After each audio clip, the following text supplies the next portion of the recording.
Hi, my name is Melissa Wagenhofer. I live in Fontana, California. I work for the Hesperia Unified School District as an ASD teacher.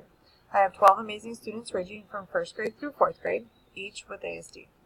There are 11 gentlemen and 1 young lady in my class, and I have 4 other amazing staff members, Miss Jessica, Miss Sam, Miss Helen, and Mr. Jordan, who help me enlighten, teach, and transform our amazing students' life daily. My experience with individuals on the spectrum is lengthy. I have personally worked with my students with disabilities as an instructional assistant for 10 plus years.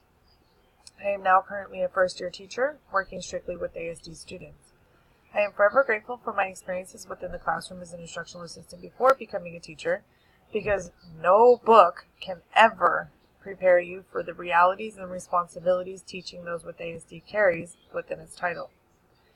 My experience with assessment is lengthy as well. This is because everything that we do in the classroom must be measured in some way or another. Assessment is necessary to diagnose ASD, to develop appropriate IEPs, to develop appropriate goals, and assess student learning on their achievement towards their goals. Assessment is key to data collection and gaining knowledge of if one is meeting their goals and if we're meeting the needs of our students. I have experience, but I'm always willing to learn more efficient and better ways to assess.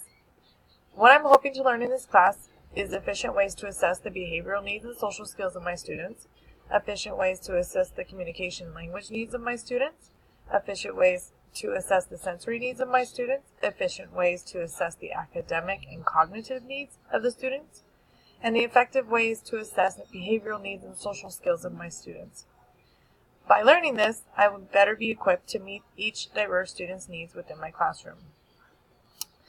And lastly, something that I like to do on a rainy day is hang out with my grandbabies, eating popcorn and watching movies of their choice. Lately it's been Moana. Yay. And what's another one? Probably Shrek, which isn't a new one, but it's an oldie but goodie. They're my little cuddle bugs, and I eat up every second that I can get with them because I don't get to spend a lot of time with them because as a new teacher, I am swamped with all kinds of good stuff to do. So, talk to you soon.